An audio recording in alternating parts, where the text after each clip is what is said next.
My World TV di Solusi Cerdas bersama Bapak Putu Tirta Suguna. Ya. Suguna Pak ya? Suguna. Suguna. Beliau adalah Ketua Bawaslu Provinsi Bali. Om Swastiastu Pak. Om Swastiastu. Terima kasih banyak Pak Putu sudah hadir ke sini Pak. Ya, terima kasih juga nih pertama kali diundang oleh My World TV ya. Jadi suatu sangat berbangga diri kita bisa diundang di tengah-tengah proses kegiatan pemilihan yang berjalan di tahun 2024 ini. Betul ya. Pak. Karena kita sekarang kan nuansa politik Pak. Betul. Dengan nuansa politik ini kita akan terjadi hajatan besar di Bali. Betul. Pesta politik rakyat. Ya. Di pesta politik ini pasti dalam pemilihan pilkada serentak pertama kali Pak ya. Ya. Pemilihan bupati, pemilihan gubernur, tentunya dengan serentak ini tugas dan peran Banwaslu Ya. tidak mudah. Sebelum kita maju ke sana Pak, kita ingin tahu juga nih, Badan Bawaslu ini singkatan dari Badan Pengawas Pemilu. Badan Pengawas Pemilu. Iya. Ini luar biasa. Iya. Badan Pengawas Pemilu mengawasi orang-orang hebat, Iya. mengawasi orang-orang yang punya kuasa, mengawasi orang-orang yang memang ibaratnya mereka itu adalah gajah-gajahnya Bali, Pak. Iya. Atau raja walinya Bali. Iya. Coba Pak, apa aja yang peran dulu dah, peran dan apa aja yang diawasi oleh Banwaslu nih, Iya. Pak? Jadi kita di Bawaslu Bali pada khususnya ya, yang baru juga terbentuk sebagai badan berdasarkan Undang-Undang Nomor 7 Tahun 2017 ya terkait dengan pemilu. Jadi kita di Bawaslu Bali serta dengan jajaran kita di Bawaslu Kabupaten Kota itu sudah berbentuk badan ya, yang sebelumnya Bawaslu Kabupaten Kota itu berbentuk ad hoc dia. Ad hoc, Pak? Ad hoc ya. Jadi Pak? Panwaslu dia. Oh ya, oke. Panitia Pengawas Pemilu. Ya. Nah, berdasarkan keluarnya Undang-Undang Nomor 7 Tahun 2017, maka pengawas di kabupaten kota sudah berbentuk badan. Nah, sesuai juga dengan Undang-Undang Nomor 7 Tahun 2017 tentang pemilu, nah kita memiliki tugas dan fungsi. Nah, tugas kita terkait dengan pengawasan, pencegahan, dan penindakan. Nah, kita dalam pola yang sekarang ini kita lebih mengedepankan terkait dengan pencegahan. Pencegahan, Ya, Pak, ya? pencegahan. Nah, pencegahan ini berupa himbauan, ya, himbauan terkait dengan bagaimana potensi-potensi pelanggaran itu terjadi sebelum tahapan. Nah, ini yang kita melakukan mitigasi. Jadi sebelum tahapan itu terlaksana, kita sudah melihat potensi-potensi pelanggaran. Nah, itulah yang kita mitigasi, itulah yang kita himbau agar tidak menjadi pelanggaran. Nah, hal-hal mana yang dilarang, hal-hal mana yang seyogianya bisa dijadikan pedoman sehingga para peserta pemilu maupun pemilihan di tahun 2024 ini tidak melanggar terkait dengan apa yang kita sampaikan. Caranya melakukan pencegahan, Pak? Ya, jadi kita yang pertama pola pencegahan kita berupa penyampaian surat ya. Baik itu kepada KPU sebagai penyelenggara maupun kepada peserta pemilu maupun stakeholder yang terkait dengan proses hajatan pemilihan di tahun 2024 ini, yaitu berupa surat himbauan yang kita sampaikan. Nah, itu berupa himbauan, Pak? Ya, berupa himbauan. Berupa himbauan? Himbauan kepada peserta. Bukan KPU. Peraturan atau perundang-undangan? Ya, jadi dalam proses himbauan itu kita tuangkan, ya, kita tuangkan ya peraturan perundang-undangan yang menjadi dasar hukum. Nah, itu. Ya, jadi dasar hukum kita yang nanti bisa menjadi pedoman ya kepada penyelenggara yaitu KPU dan juga kepada peserta pemilu maupun pemilihan sehingga tidak melanggar terkait dengan apa yang sudah kita Berarti sampaikan. tidak ada undangan untuk melakukan sebuah sosialisasi itu, Pak? Nah, terkait dengan proses tim sosialisasi sukses atau apa? ya, itu salah satu bentuk ya daripada koordinasi yang kita lakukan. Jadi koordinasi yang kita lakukan berupa sosialisasi ya, berupa terkait dengan proses-proses koordinasi dan komunikasi sehingga mereka juga memahami terkait dengan apa hal-hal yang bisa mereka lakukan, apa hal-hal yang memang seyogianya mereka harus hindari. Berarti sehingga menjadi potensi sosialisasi itu ada, Pak ya? Ya, ada selalu. Di semua paslon. di semua tahapan. Di semua tahapan. Semua tahapan yang setiap tahapan tentu memiliki potensi-potensi terkait dengan pelanggaran itu. Gitu. Nah, satu contoh. Nah, terkait dengan yang tahapan yang sedang berjalan ini adalah terkait dengan tahapan pencalonan. Verifikasi. Ya, terkait dengan tahap pencalonan. Jadi kita memberikan himbauan kepada KPU ya, sesuai dengan ketentuan ya yang memang tertuang dalam peraturan KPU itu menjadi pedoman. Kemudian ada keputusan Mahkamah Konstitusi yang menjadikan rujukan terkait dengan proses-proses yang sedang berlangsung. Nah, satu contoh. Kemarin kan baru keluar keputusan MK nomor 60 tahun 2024 ya, yang terkait dengan dengan iya betul. Nah, terkait dengan partai politik yang bisa mengajukan maupun mengusulkan bakal calon berdasarkan suara sah. Nah, itu yang harus menjadi pedoman yang kita sampaikan kepada penyelenggara sehingga penyelenggara bisa membuatkan terkait dengan ketentuan syarat daripada proses pengajuan bakal calon kepada peserta pemilihan ya, sehingga betul-betul partai politik bisa mengajukan bakal calonnya sesuai dengan keputusan MK yang menjadi dasar bagi kita dalam proses penerapan itu gitu. Ya, oke Pak. Ya. Itu kan fungsi pencegahan Pak. Ya. Pencegahan, pengawasan, penindakan. Ya. Kalau pengawasan Pak? Nah, pengawasan dari proses pencegahan ini, pencegahan itu ada proses himbauan tadi, kemudian ada sebuah proses koordinasi, itu sebuah pencegahan juga yang kita lakukan. Nah, hasil pencegahan ini kita awasi. Nah, setelah kita awasi, seandainya mereka melanggar daripada baru kita melakukan proses penindakan. Nah, penindakan ada sebuah proses penindakan terkait dengan administrasi kalau di pemilihan, kemudian kalau pemilu kemarin terkait dengan potensi pelanggaran terkait dengan administratif. Nah, jadi dua proses pemilu dan pemilihan ini tentu ini menjadi atensi kita karena pemilu undang-undangnya nomor 7 tahun 2017, pemilihan adalah undang-undang nomor 26 tahun 2020 yang sudah mengalami perubahan. Betul. Nah, ini yang kita harus jadikan rujukan sehingga betul-betul nanti terkait dengan mekanisme maupun pola-pola yang kita lakukan itu betul-betul merujuk terkait dengan dasar hukum yang kita jadikan sebuah proses penindakan. Nah, kemudian kita juga di Bawaslu, selain kita mengacu pada undang-undang pemilihan, tentu juga kita mengacu pada undang-undang lainnya. Nah, seperti Undang-Undang Desa, ya, Undang-Undang Nomor 6 Tahun 2014 terkait dengan Undang-Undang Desa, kemudian Undang-Undang ASN. Nah, itu juga bagaimana ASN menjaga netralitasnya. Nah, ini juga kita menjadikan rujukan terkait dengan proses itu. Undang-Undang MD3 terkait dengan bagaimana peran daripada DPR dalam proses-proses kegiatan pemilihan ini. Nah, ini juga kita jadikan rujukan. Itu Panwaslu yang ngawasin, Pak? Iya, betul. Sehingga ini betul-betul bisa kita sikapi dan betul-betul bisa kita jadikan fondasi ya untuk kita jadikan dasar hukum dalam proses-proses penindakan yang kita lakukan. Gitu. Wow, banyak ya tugasnya Panwaslu. Iya. Karena pengawasan rujukan dari Undang-Undang ASN, betul, rujukan dari Undang-Undang DPR. Ya. Nah, terus kalau seandainya ada pelanggaran, Pak, yang melakukan tindakan itu siapa, Pak? Ya, jadi yang pertama kita dari Bawaslu kan ada proses pelaporan. Ya, pelaporan yang dilaporkan itu adalah mereka-mereka yang merasa dirugikan. Ya, sebagai pelapor, pihak pelapor. Nah, kemudian kita melakukan proses-proses terkait dengan administrasi, ya, registrasi dan sebagainya. Kemudian laporan ini kita telusuri. Nah, kemudian hasil penelusuran ini kita kaji. Nah, jadi hal-hal mana yang menjadi potensi pelanggaran itu berdasarkan undang-undang yang memang kita temukan di dalam proses penelusuran itu yang berpotensi terkait dengan pelanggaran. Nah, seandainya itu menjadi sebuah pelanggaran, temuan dan kajian dan kita putuskan itu menjadi sebuah pelanggaran pemilu, nah kita akan memutuskan terkait dengan hal-hal yang perlu menjadi atensi kita.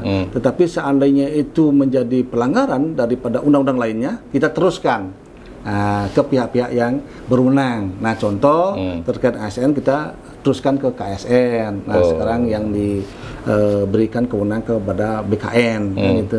Kemudian seandainya itu ada tindak pidana berarti pemilu. Berarti itu rekomendasi.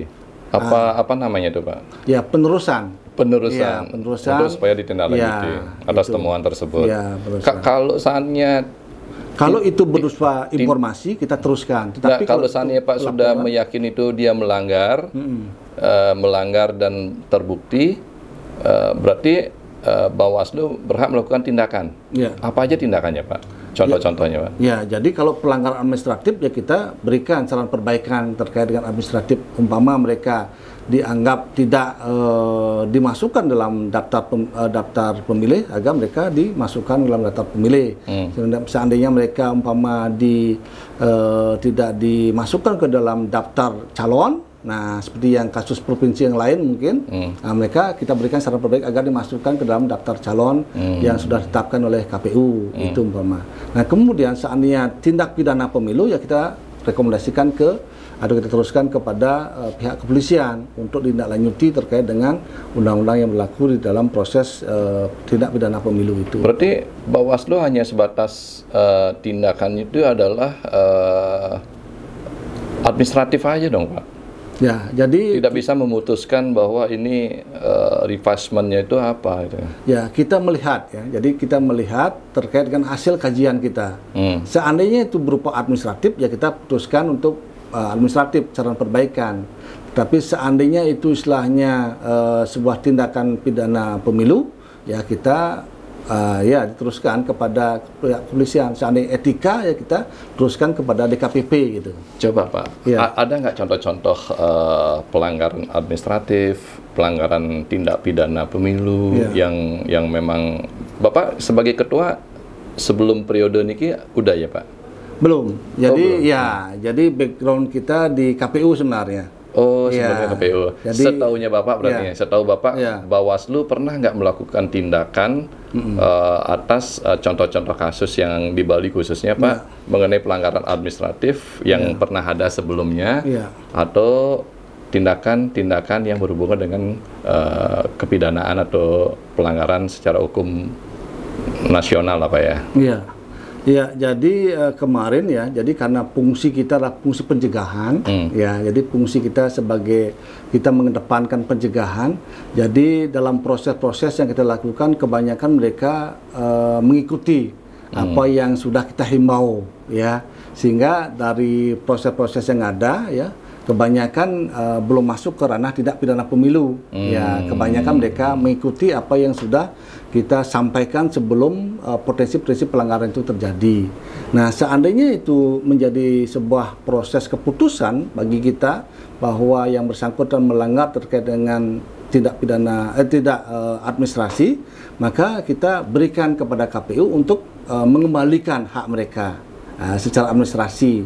Suatu contoh umpama ada pemilih yang belum masuk ke dalam daftar pemilih umpama mereka keberatan sehingga mereka harus dimasukkan ke dalam daftar pemilih. Nah, itu saran perbaikan yang kita sampaikan. Nah, kemudian seandainya ya ada partai politik umpama ya partai politik yang keberatan umpama pada saat proses verifikasi pemilu kemarin mereka dinyatakan tidak lolos maupun tidak dinyatakan tidak bisa menjadi peserta pemilu. Nah, di tingkat provinsi dan sebagainya. Nah, itu kita lakukan proses-proses terkait dengan memasukkan mereka ke dalam seandainya itu memang sudah benar dan bisa untuk dipertanggungjawabkan, bisa kita berikan saran perbaikan kepada KPU agar mereka dikembalikan haknya menjadi peserta pemilu itu. Oke, Pak. Ya. Sekarang ini kan belum ada penetapan calon, Pak ya? Ya, untuk pilkada. Untuk pilkada, pilgub dan pilbub, Pak ya? Karena penetapan calon itu tanggal 22 September. Ya. Berarti ini masih proses verifikasi, Pak? Betul. Yang mau tanya nih, Pak, kan ada yang dengar salah satu calon yang sudah duduk di anggota dewan atas partai A. Nah, sekarang orang ini maju sebagai calon kandidat gitu ya Pak ya, maju bukan dari partai A, akan tetapi maju di selain partai A ini Pak. Dia sudah duduk menjadi anggota dewan di partai A, tapi sekarang maju di luar partai A. Apakah itu termasuk pelanggaran administratif apa enggak Pak? Nah, jadi kalau seandainya partai A-nya komplain, boleh nggak Pak? Ya. Jadi yang pertama tentu kita melihat ya terkait dengan regulasi yang ada. Nah, terkait dengan proses seandainya dia sudah menjadi DPR umpama, kemudian dia mencalonkan diri sebagai bupati ataupun wakil bupati ya, dia harus mundur. Ya, dia harus mundur dari jabatannya. Nah, baik itu DPR RI, baik itu DPD maupun DPD kabupaten maupun provinsi. Itu berdasarkan ketentuan petunjuk teknis yang dibuat oleh KPU nomor 1929. Mundurnya dia mundur dari jabatan DPR. Mundurnya pada masa verifikasi apa pada masa penetapan? Pada saat mereka mengajukan bakal calon, surat pengunduran diri. Oke. Nah, kemudian yang menjadi atensi kita, nah seandainya ada partai lain yang mengusulkan sebagai bakal calon, itu sah-sah saja. Ya, sah-sah saja, tidak ada ketentuan terkait dengan proses pelanggaran administratif. Gitu. Ya, gitu. Tidak masalah itu Pak ya? Ya, tidak ada permasalahan. Oke. Nah, terus Pak, sekarang kan terkait dengan money politik Pak ya. Ini kan berarti tindak pidana umum atau apa ini? Money politik ini kan anggaplah pada masa-masa verifikasi ini Pak, pura-puranya mungkin belum Pak ya, atau sebelumnya dia mendapatkan kendaraan, kan banyak calon-calon itu yang melakukan simekrame. Nah, simekrame untuk melakukan yang namanya bahwa saya mau mengayah, mau mengabdi. Dan dalam simekrame itu otomatis namanya kita berkunjung Pak. Ini kita yang mendana punya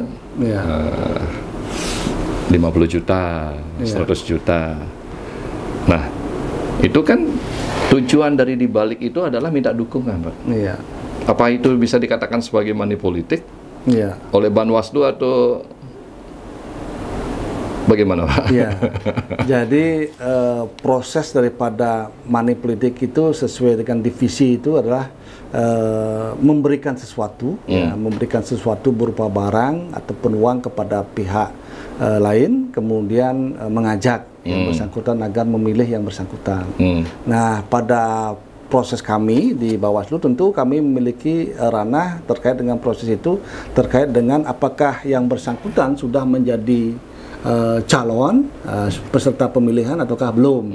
Nah, kami dari Bawaslu baru diberikan kewenangan untuk melakukan proses daripada penindakan apabila yang bersangkutan sudah menjadi calon. Berarti kalau calon itu kan setelah penetapan, Pak? Iya, setelah 22 September baru. Dan pada saat proses kegiatan kampanye. Nah, itu fungsi sama, sama dengan kegiatan alat peraga sosialisasi. Nah, kan banyak itu bertebaran terkait dengan alat peraga sosialisasi yang memberikan informasi kepada yang bersangkutan bahwa yang bersangkutan berkeinginlah untuk menuju ke provinsi, gubernur, bupati dan sebagainya. Nah, dalam proses itu tentu kami banyak hal yang sudah disampaikan kepada kita. Gimana sih peran Bawaslu sehingga banyak baliho-baliho bertebaran. Nah, jadi ingin kami pertegas bahwa dalam komposisi kita, dalam posisi kita pada saat ini, jadi kami baru bisa melakukan proses penindakan pada saat mereka telah melakukan sebagai peserta pemilu dan pada saat proses kegiatan kampanye. Nah, pada saat sekarang ini, ya sebelum penetapan, kemudian sebelum proses kegiatan kampanye, nah itu tentu menjadi ranah daripada pemerintah daerah yang mengacu pada peraturan daerah di masing-masing wilayah terkait dengan etika, estetika. Ranah pemerintah daerah siapa yang Satpol PP. Satpol PP. Iya, Satpol PP lah yang memiliki kewenangan sebagai pelaksana daripada ketertiban di wilayah provinsi maupun kabupaten kota ya terkait dengan hal itu berdasarkan perda, perda di masing-masing wilayah. Nah, itu yang sering dan kita sering berkoordinasi lah dengan pemerintah daerah baik itu kepada Satpol PP sehingga betul-betul ini menjadi sebuah pedoman bagi mereka di tengah-tengah proses pelaksanaan tugasnya. Nah, pada saat nanti, nah itu baru menjadi proses daripada kita ya di dalam fungsi pengawasan di tengah-tengah tahapan pelaksanaan pemilihan ini yang sedang berlangsung. Nah, jadi kalau kita melihat tahapan ya, jadi tanggal 22 itu memang penetapan calon, kemudian 23 itu akan direncanakan kegiatan pengundian nomor urut. 23 September. September 2024. direncanakan oleh KPU terkait dengan pengundian nomor urut. Masa kampanye mulai? Nah, kampanye itu 3 hari setelah penetapan. Jadi tanggal 25 September 2024 dan 25 September 2024 adalah bertepatan dengan Hari Raya Galungan. Nah, nanti bagaimana pola mekanisme yang akan dilakukan oleh teman-teman KPU ya, sehingga betul-betul ini bisa terlaksana. Jadi sambil Pak. Iya, terima kasih. Jadi satu sisi pelaksanaan Swadharmani Agamo bersembahyang di pagi hari, apakah itu akan terlaksanakan gitu? Tapi kenapa pas Galungan Pak ya? Kalau umpamanya pas Penampan kan lumayan minimal ada simakrama ini untuk biaya mepat. Iya. Nah, kemudian proses kampanye itu selama 60 hari. 60 hari. Ya, 60 hari. 2 bulan, Pak ya. Ya, jadi dari tanggal 25 September sampai dengan tanggal 23 November 2024. Nah, itulah peran Bawaslu dalam melakukan itulah peran pengawasan. kita dalam fungsi pengawasan. Nah, maka daripada itu kita senantiasa ya melakukan sosialisasi dan pelibatan daripada masyarakat ya dalam fungsi pengawasan secara partisipatif ya di tengah-tengah proses hajatan daripada pelibatan masyarakat dalam proses partisipatif. Pengawasan partisipatif. Pengawasan partisipatif. Artinya Pak? Artinya kita memberikan delegasi perpanjangan tangan kepada masyarakat ya untuk bersama-sama mengawasi. Seandainya ada potensi pelanggaran, jadi silakan diinformasikan dan dilaporkan ke kita di Bawaslu beserta dengan jajaran kita yang ada di tingkat kabupaten, kecamatan, dan desa yang ada. Cara proses pelaporan ini Pak? Ya, silakan nanti langsung ke Bawaslu sebagai proses pelaporan juga ya. Nah, kemudian kami juga mempergunakan sikap lapor ya. Jadi sikap lapor ini melalui website kita yang kita miliki ya, sehingga betul-betul nanti bisa ya untuk diinformasikan terkait dengan mungkin dari pengawasan, kemudian hal-hal yang dilihat, si pelapor ini pelanggaran. Nama dan identitasnya dirahasiakan oleh Bawaslu apa tidak Pak? Betul, itu kita jamin. Ya, kita jamin identitas. Bawaslu tidak mungkin akan menyampaikan bahwa siapapun melapor ini. Betul. Kita akan jamin kerahasiaan daripada identitas pelapor ini. Itu. Sehingga ini informasi yang kita dapat, kita akan jadikan informasi awal. Berarti deliknya bukan delik aduan Pak ya? Iya. Bukan Pak ya? Bukan. Untuk Bawaslu ini. Berarti temuan aja, masyarakat siapapun boleh bersurat, bermasukkan di web, dan melapor langsung, datang langsung, melapor langsung juga boleh, Bawaslu, dan identitas pelapor kita rahasiakan. Dirahasiakan Pak kita jamin untuk istilahnya identitas kita rahasiakan. Ya, itu yang penting Pak, karena kita sebagai masyarakat lapor, nguyut nggak nyamuk yang. Iya. Wah, bagus nih. Nah, kemudian ada masa tenang. Masa tenang. Nah, potensi-potensi terkait dengan money politik tadi kebanyakan itu terjadi pada masa kampanye, masa tenang, dan pada hari H. Nah, itu. Nah, disinilah kita ya melakukan sinergi, serangan pajar. Betul, sinergi dengan jajaran kita, dan juga kita telah melakukan proses MOU dengan kelembagaan ya, baik itu kejaksaan dan kepolisian melalui Sentra Gakumdu. Apa Pak? Sentra Gakumdu ya. Sentra Penegak Hukum Terpadu. Sentra agak kuno. Sentra Gakumdu. Gakolu Pak. Gakumdu. Kundu. Ya, Sentra Penegak Hukum Terpadu. Sentra Penegak Hukum Terpadu yang terdiri dari Bawaslu, Kejaksaan, dan Kepolisian. Iya, jadi itu yang kita sinergikan ya dalam fungsi pengawasan penindakan yang kita. Kalau dilihat dari ini Pak, dari strukturnya Bawaslu itu kan Bapak kan dari provinsi, berarti di daerah ada juga Pak? Betul. Nah, secara hierarki memang ada Bawaslu RI ya, Bawaslu RI pimpinan kita 5 orang. Nah, kemudian juga ada Bawaslu RI itu difasilitasi oleh Sekjen. Jadi yang memfasilitasi dan memberikan dukungan secara administrasi dan teknis lah di jajaran sekretariatnya. Nah, ini bersifat permanen beliau ini kalau jajaran sekretariatnya. Sedangkan kalau Bawaslu itu 5 tahun. Nah, 5 tahun masa jabatannya. Maksud permanen itu Pak? Artinya mereka sesuai dengan SK dan sesuai dengan masa purna tugasnya. Oh, gitu. Biasanya pengangkatan karena ASN dia. ASN, Pak? Iya, ASN dia. ASN, Pak. Iya, Okay. Karena sekretariat itu dari ASN. Berarti dilantik oleh Menteri Sekjen. Kalau Pak Sekjen dilantik oleh Menteri Dalam Negeri. Kalau jajaran sekretariatnya dilantik oleh Pak Sekjen. Oke. Iya. Nah, kemudian di provinsi seperti itu juga. Nah, provinsi disesuaikan dengan jumlah penduduk. Kalau ada yang 5, ada yang 7. Disesuaikan. Artinya kapasitas yang lebih daripada 3 juta, itu jumlah komisionernya 7 orang. Oh, di atas 3 juta. Kalau di Bali jumlah komisionernya berapa? 5 orang. 5 orang. Ya, di atas daripada 5 juta itu 7 orang. Nah, kita ini baru 3.200.000 lah jumlah pemilih kita yang ada di Provinsi Bali. Ya. Oh, baru 5 orang, Pak? Ya, 5 berarti orang. Pegawai Bapak 5 orang? Nah, pimpinannya 5 orang. Oh, pimpinan komisionernya 5 orang. Untuk di provinsi ini dulu, Pak? Ya, betul. 5 orang. Nah, kemudian dibantu oleh kepala sekretariatan.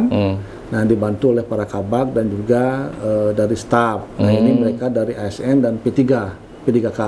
Oh, ya. Berapa orang, Pak? Sekitar 37 untuk provinsi. Ya, provinsi. Kalau sekarang di daerah? Nah, kalau kami di Bawaslu itu berbeda dengan KPU. Jadi KPU itu semuanya jajaran sekretariat itu sudah satker dia, sudah satuan tugas dia, satuan kerja dia. Satuan kerja sehingga mereka bisa secara mandiri untuk mengelola anggaran. Nah, sedangkan kita di Bawaslu Bali pada khususnya itu masih tersentral di provinsi karena mereka belum masuk menjadi satuan kerja kabupaten kota kita. Nah, sekarang ini ada 2 kabupaten yang menuju ke proses daripada satuan kerja, yaitu di Tabanan dan juga di Badung. Nah, itu. Dan tahun depan mungkin akan sepenuhnya kita berikan kewenangan terkait dengan proses pengelolaan anggaran. Yang lagi 7 itu masih tersentral semuanya di provinsi. Jadi anggaran itu ditampung oleh provinsi, kemudian didistribusikan ke masing-masing. Itu anggaran itu dapat dari mana? Dari APBN. APBN, Pak, ya? APBN semuanya. Iya. Kalau di daerah sendiri berapa orang ini, Pak? Nah, kalau di Bawaslu Kabupaten Kota, kembali sesuai dengan jumlah penduduk, ya, sesuai dengan Undang-Undang Nomor 7 tahun 2017. Jadi di Denpasar, Karangasem dan Buleleng itu 5 orang pimpinannya, komisionernya. Kemudian di 6 kabupaten itu 3. Iya, 3 orang. Nah, kalau komisioner itu ASN, Pak? Bukan? Nah, jadi mereka ada dari unsur tokoh masyarakat, ada dari unsur akademisi yang berproses ya, untuk menuju ke komisioner ini. Jadi ada proses seleksi, ya, didahului dari proses seleksi di tes tertulis, kemudian tes kesehatan, nah kemudian tes wawancara dari tim sel yang dibentuk oleh Bawaslu RI. Nah, kemudian setelah dirampungkan menuju ke 2 kali lebih banyak dari jumlah yang dibutuhkan.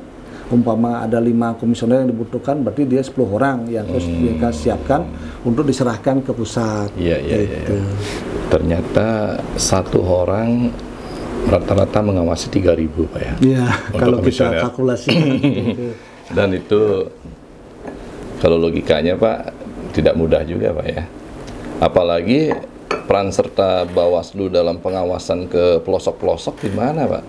Iya, makanya kita dari Bawaslu kan senantiasa melibatkan masyarakat, organisasi seperti yang saya sampaikan tadi, agar mereka berperan aktif, ya, untuk membantu kita sebagai perpanjangan tangan kita, dan kita juga libatkan teman-teman media.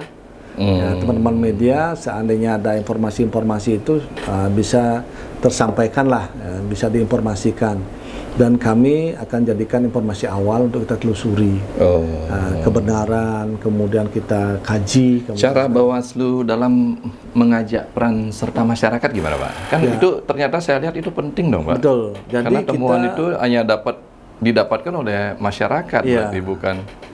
Jadi selama ini kita sudah membuat MOU maupun perjanjian kerjasama dengan universitas khususnya. Nah, hampir semua universitas yang ada di Bali kita universitas juga diajak, Pak, ya? Untuk mahasiswa-mahasiswa itu, Pak. Adik-adik mahasiswa mereka secara kinerja ya mereka kita libatkan, dan mereka juga secara feedbacknya mereka ada juga yang magang di Bawaslu. Jadi ada proses kurikulum Merdeka ini, ya mereka secara aktif, mereka secara secara kinerja mereka diharapkan bisa melakukan proses-proses kegiatan yang real. Kalau menurut Bapak efektif nggak Pak Bawaslu ini? Ya, kalau kita ini masyarakat bertanya Pak, efektif nggak ya? Ada gunanya nggak dia ya? Ya, jadi karena selama ini ya peran daripada Bawaslu itu sudah sangat maksimal ya dalam fungsi-fungsi pengawasan ya. Jadi sudah sangat mengurangi daripada pelanggaran-pelanggaran yang ada. Tanggung jawabannya itu ada. Itu. Nah, kalau menurut saya sih memang sangat dibutuhkan bila perlu diperkuat kembali ya dengan kapasitas SDM yang dimiliki.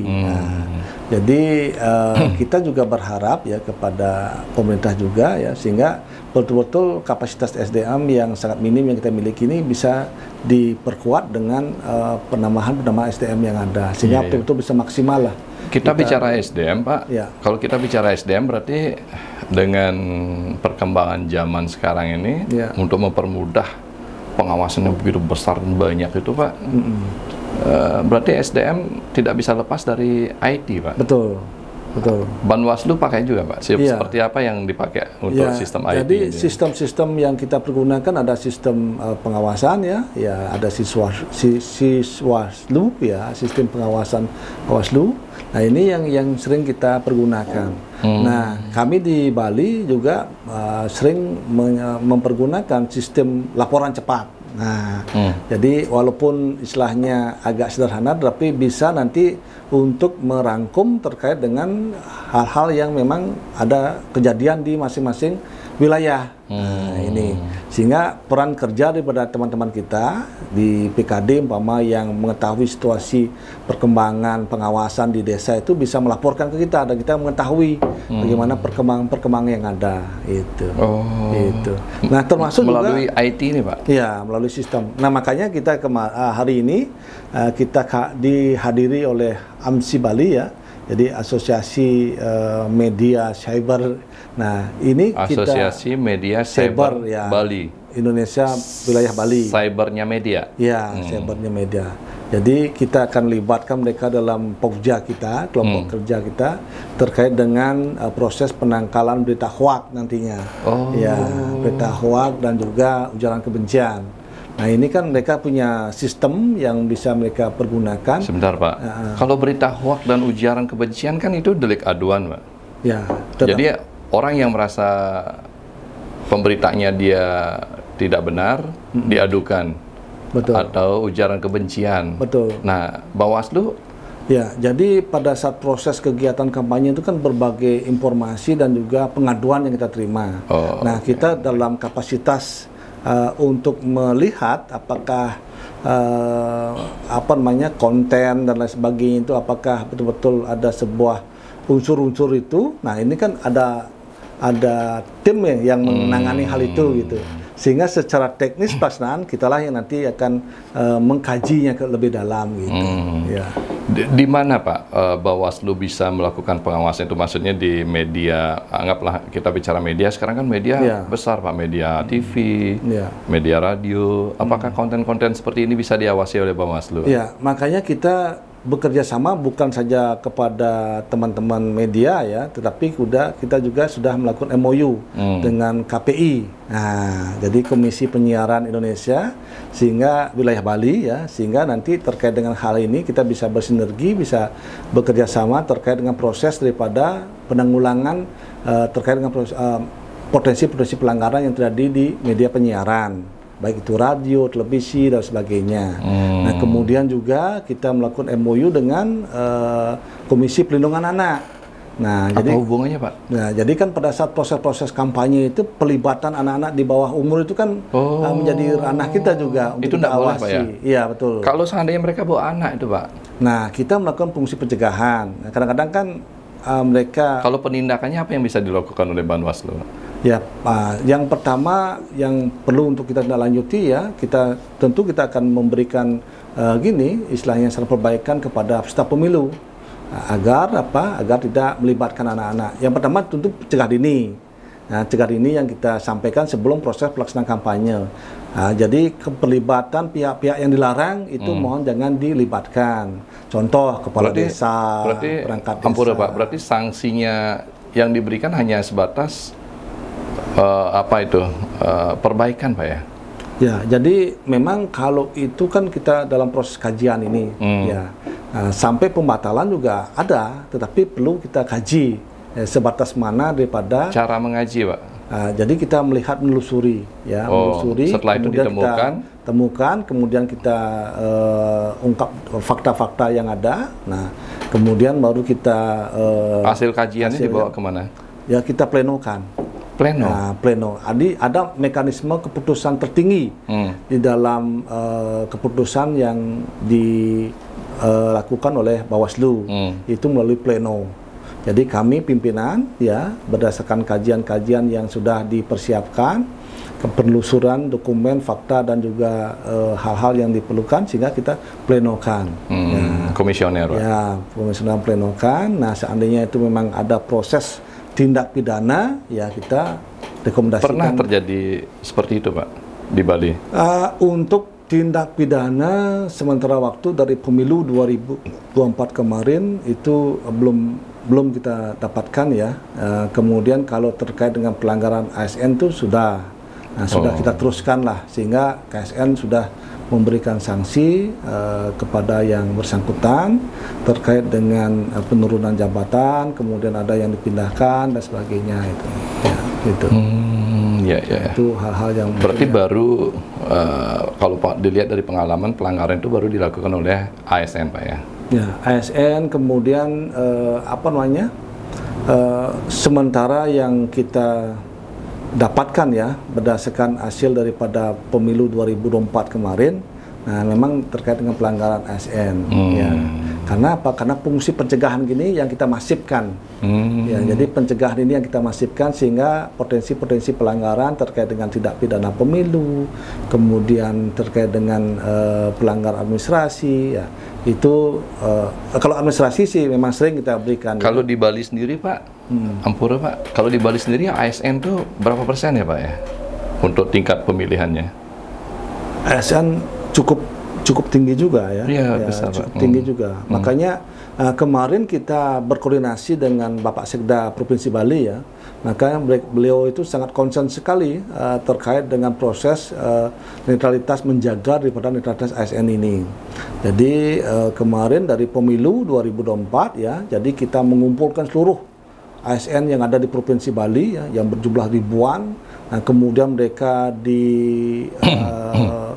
buat surat pernyataan fakta integritas, kemudian diupload hasilnya itu, kemudian membuat sebuah komitmen untuk menjaga netralitas, dan itulah yang memang menjadi sebuah proses itu. Ya, tapi ASN, Pak, kalau kita bicara ASN, terus kita bicara incumbent, Pak, apa berani dia tidak mendukung?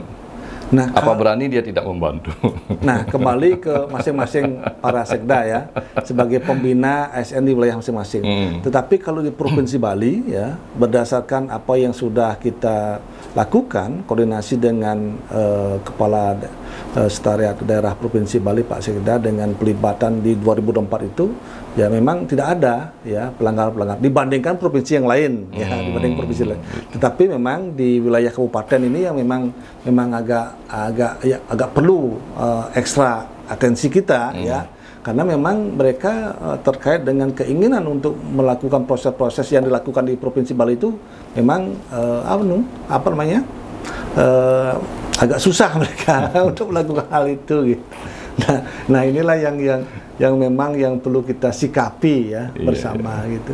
Karena kalau kita lihat Banwaslu sifatnya hanya melakukan dalam refreshment ini, Pak. Saya tidak tahu apa kuat apa dalam melakukan tindakan ini, apakah kuat apa tidak itu ya. Ya kalau pelanggaran administratif ya tentu kalau tindakannya adalah perbaikan administratif. Kalau pelanggaran atas tindakan undang-undang umumnya ada di Indonesia, tentu itu ranahnya direkomendasikan itu direkomendasikan kepada instansi terkait, umpamanya kepolisian, ada unsur pidananya apa enggak, itu Pak ya? Iya, betul. Kalau Bawaslu sendiri tindakan tegas dia melakukan eksekusi itu pernah Pak? Apa ada? Selain hanya untuk rekomendasi aja?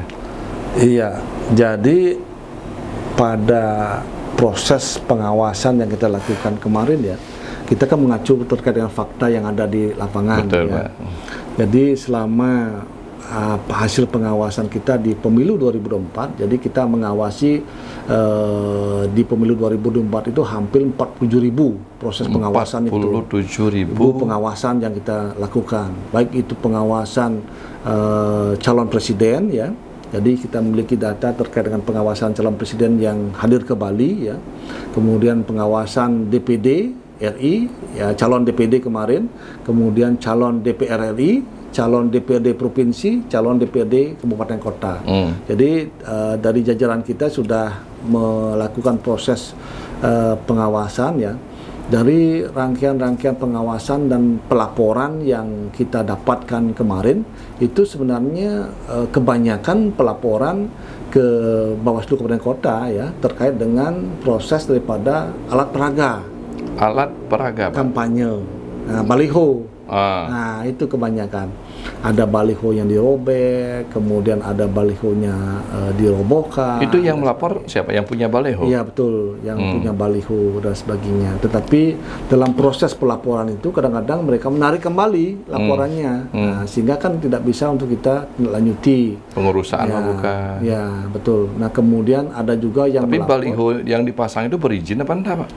Nah, terkait dengan proses kegiatan kampanye kan tentu di tempat-tempat yang sudah difasilitasi itu tidak perlu izin. Itu diatur juga oleh Bawaslu? Iya, di KPU diatur. Oh, di KPU? Ya, KPU secara teknis mengatur terkait dengan pemasangan alat peraga. Nah, kita mengawasi terkait dengan hal-hal seperti itu. Masing-masing paslon diatur oleh KPU. Betul. Untuk pemasangan baliho dimanapun. Ya, di tempat-tempat yang titik-titik yang memang disediakan. Kalau titik-titik yang tidak disediakan dipasangi baliho? Nah, terkait dengan proses-proses daripada pemasangan alat peraga di luar daripada harus mendapatkan izin, umpama di tempat-tempat yang menjadi hak milik pribadi, kemudian tempat-tempat yang dilarang, itu memang pinggir-pinggir jalan, izinnya ke siapa, Pak? Pinggir-pinggir jalan di trotoar, kan itu kan kita pada saat proses kemarin itu kita mendata, nah kemudian kita surati partai politik untuk melakukan pencabutan secara mandiri.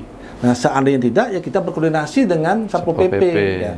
Makanya kita melakukan proses pencabutan. Berarti hanya sebatas pencabutan untuk alat peraga. Tidak bisa melakukan tindakan tegas atas hal itu, Pak. Nah, yang pertama, karena sanksi dalam regulasi itu tidak ada terkait dengan proses daripada sanksi kepada peserta pemilu seandainya melanggar terkait dengan pemasangan alat peraga. Jadi regulasinya ini yang menjadi rujukan kita.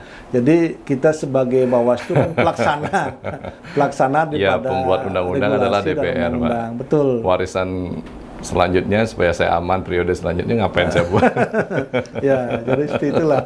Jadi memang kita saya coba menggali dari tadi sanksi atas tindakan tegas dari Bawaslu, Pak. Ya. Belum saya temukan yang kuat, Pak.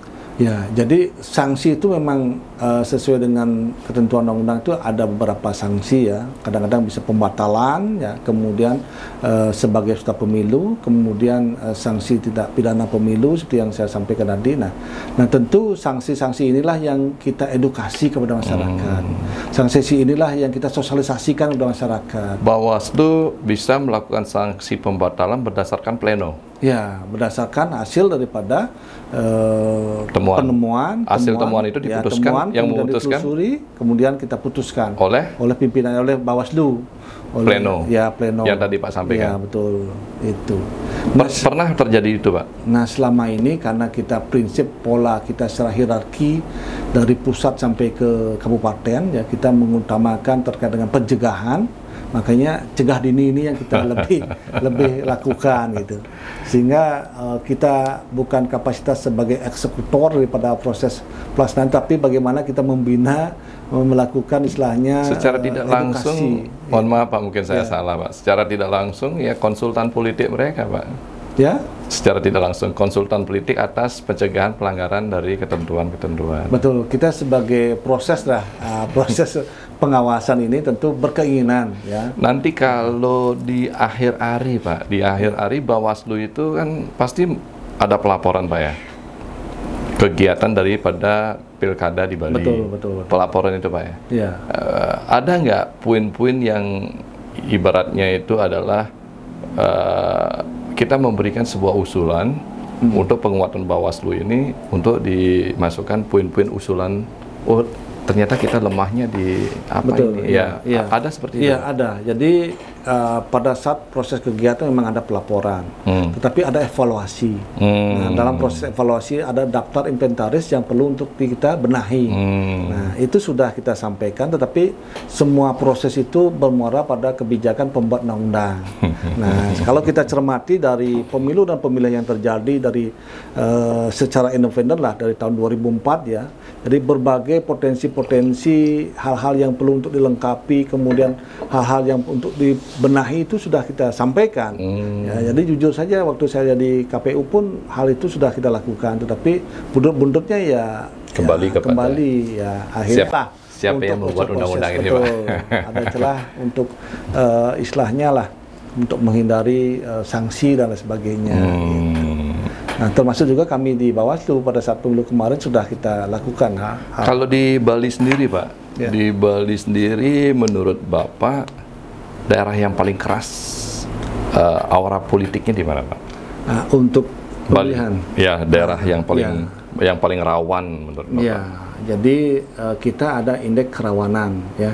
Jadi indeks kerawanan itu ada beberapa indikator-indikator yang kita jadi acuan ya. Tetapi pada prinsipnya di Bali ini menjadi rawan sedang dia, ya, rawan sedang dia. Jadi ada beberapa daerah ya yang memang menjadi potensi-potensi terkait dengan dinamika yang cukup tinggi. Nah, salah satunya di Buleleng, kata Singaraja, Pak, ya, Singaraja yang memang itu karakteristik daripada itu populasi penduduk terbesar ya Pak ya. Betul. Untuk pemilih terbesar di Provinsi Bali. Buleleng Pak ya. Betul. Di Singaraja, Buleleng itu adalah pemilih terbanyak di Provinsi Bali. Nah, kemudian karakteristik lokalnya juga kan agak keras lah dikit gitu. Nah, itu sehingga ini berpotensi terkait dengan gesek-gesekan terjadi. Kalau di fungsi dan peran Bawaslu di Singaraja Pak, pernah apa aja pelanggaran di sana Pak? Nah, terkait dengan keterlibatan daripada ASN itu memang ada, sana pernah dan sudah ditindaklanjuti dan sudah direkomendasikan ke KSN. Nah, kemudian juga potensi-potensi pada saat proses rekapitulasi ya. Jadi kemudian itu juga sudah kita selesaikan ya. Jadi ada potensi-potensi terkait dengan penggelembungan suara pada saat proses pemungutan suara di tanggal 14 April kemarin. 14 Februari 2004 kemarin. Nah, itu sudah kita lanjuti. Jadi ada potensi pemungutan suara di tingkat TPS, kemudian pada saat proses rekapitulasi di tingkat kecamatan kita rekomendasikan untuk Panwascam kita merekomendasikan untuk penghitungan suara ulang. Itu Bawaslu, Pak? Ya, Panwaslu merekomendasikan kepada PPK. Ya, panitia pemilihan kecamatan, jajaran KPU. Nah, jajaran KPU itu bukan KPU yang merekomendasikan itu Pak? Bukan, kita Bawaslu Pak ya? Bawaslu lah yang merekomendasikan agar tidak lanjuti oleh teman-teman yang ada di KPU dan jajaran. Nah, kebetulan saya sendiri background daripada KPU ya, dan 2 periode di sana sebagai teknis dulu awalnya, sehingga memahami terkait dengan hal-hal teknis yang perlu kita antisipasi. Kemudian periode kedua sebagai ketua yang membidangi terkait dengan keuangan umum, logistik dan rumah tangga. Sehingga kita memahami mana yang menjadi potensi-potensi pelanggaran pada saat proses-proses tahapan. Nah, inilah yang kita mitigasi.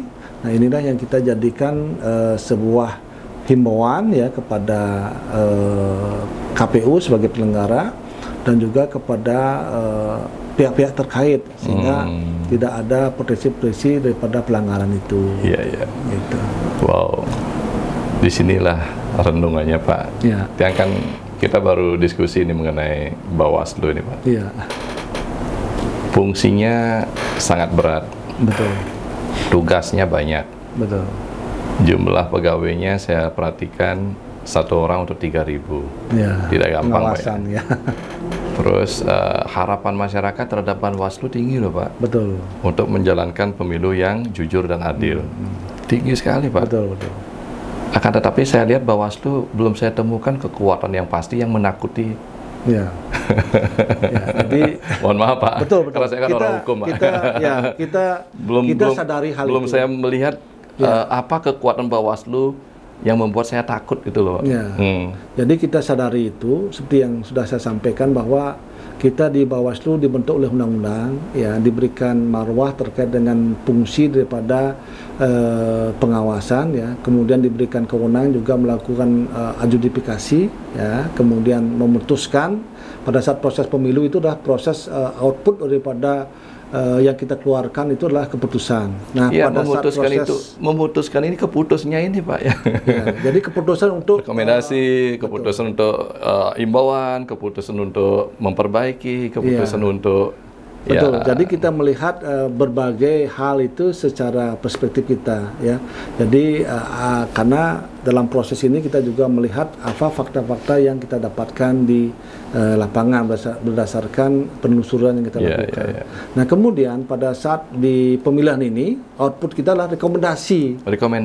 Rekomendasi ini berdasarkan Undang-Undang 6 tahun 2020 kadang-kadang bisa ditindaklanjuti oleh KPU, bisa dikaji lagi oleh KPU. Gitu. Kajian yang sudah dilakukan oleh Bawaslu dikaji lagi oleh bisa jadi dikaji oleh KPU. Nah, ini yang perlu kita sinergikan. Tapi di sinilah hebatnya negara kita, Pak. Kita lebih bangga melakukan riset dan kajian daripada kita melakukan repassment itu sendiri.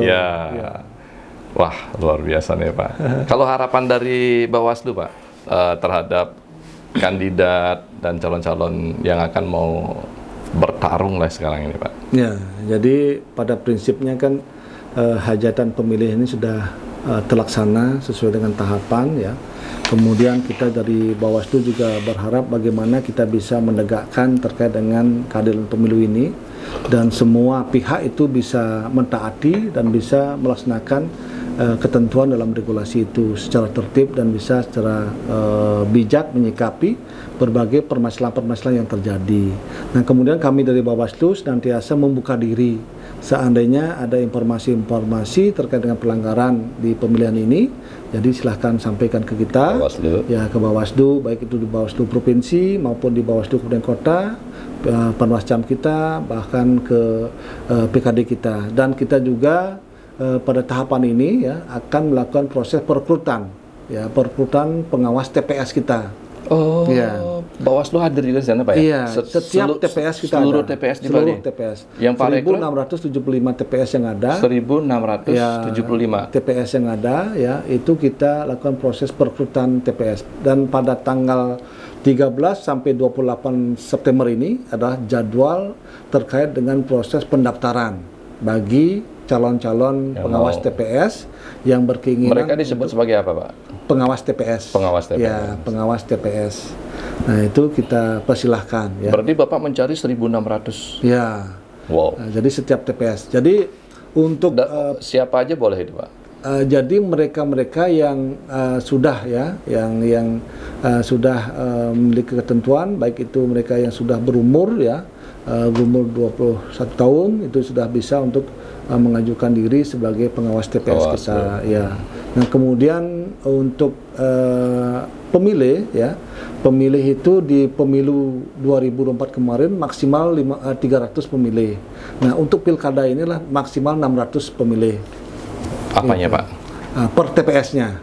Oh, per TPS. Ya, per TPS sekarang diperbanyak ya, karena kapasitas jumlah surat suara yang akan dipergunakan itu adalah sudah bisa meng-cover lah terkait dengan pemilih-pemilih yang akan mempergunakan hak pilih di 6.000 Pak ya?